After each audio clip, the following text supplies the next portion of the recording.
There is no such thing as a resistant client. There is only a lack of rapport, I said. As I stood in front of the drug action team, one man appeared unconvinced. He said, "I work with young offenders." One young man comes to his meeting each week. He pulls his baseball cap over his eyes. He folds his arms. He doesn't say a word. I have done everything but dance on the table to talk to him. "What do you suggest I do?" I said, "Get yourself a baseball cap." He looked almost pained and said, "No."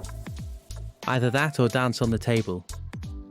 He looked at me for a moment and then said, "Okay, baseball cap it is." Later, when we followed up, he told me, "I was wearing the cap when he came in." He did what he always did. Cap over the eyes, arms folded. I did the same. I remember thinking, he is going to hit me. Time slowed down.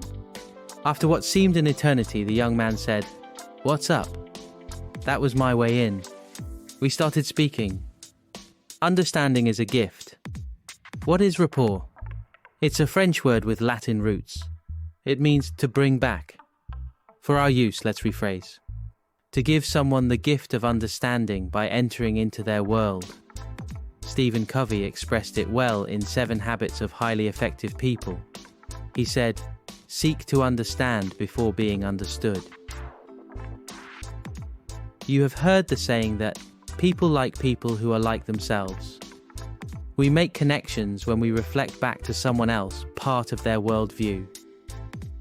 We can do this through body movement, voice tone, or language. The rapport stuff is natural. It's almost instinctive. So why should we spend time in NLP mastering rapport? Because natural rapport usually happens when we run into people like us. Most people are not like us. Rapport, the natural ability to connect with others. MBTI, the Myers-Briggs people, conducted a study in the USA. They determined that 7 out of every 10 people were customers. 7 out of every 10 went into a store to buy something. These were often high-priced items like washing machines, TVs, or cookers. 7 out of each 10 people intended to purchase. Only 2 did. What was going on? They discovered that salespeople only sold to customers who were like them. Were those other customers lost to the store? No. All it took was teaching salespeople to be flexible in their behavior. Could a flexible salesperson connect with just one more customer? Yes. And when that 3rd customer bought, sales went from 2 out of 10 to 3 out of 10. Store sales increased by 50%. So we find rapport between us and people most like us is natural. It's easy, but it takes effort to find rapport with people not like us. When getting along is not natural, try the barrister's technique. There is a co-worker you need to connect with, but end up arguing with. A barrister will never go into a courtroom without first arguing his opponent's case. First, he must understand every detail of the other person's case. Then he can put together a strong defense. Can you explain your co-worker's situation better than she can? Arrange a meeting with your co-worker. Sit as she does. Check to make sure you have understood her point of view.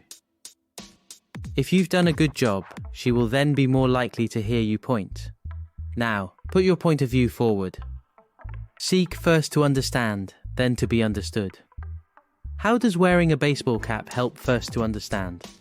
It's through mimicry. It's a non-verbal statement of respect. I respect you so much that I want to become like you. When your behavior becomes this flexible, you'll find the obvious. There are no resistant clients. There is only lack of rapport. Do you have more questions about rapport? Other NLP questions? Post them below and I will be happy to answer them.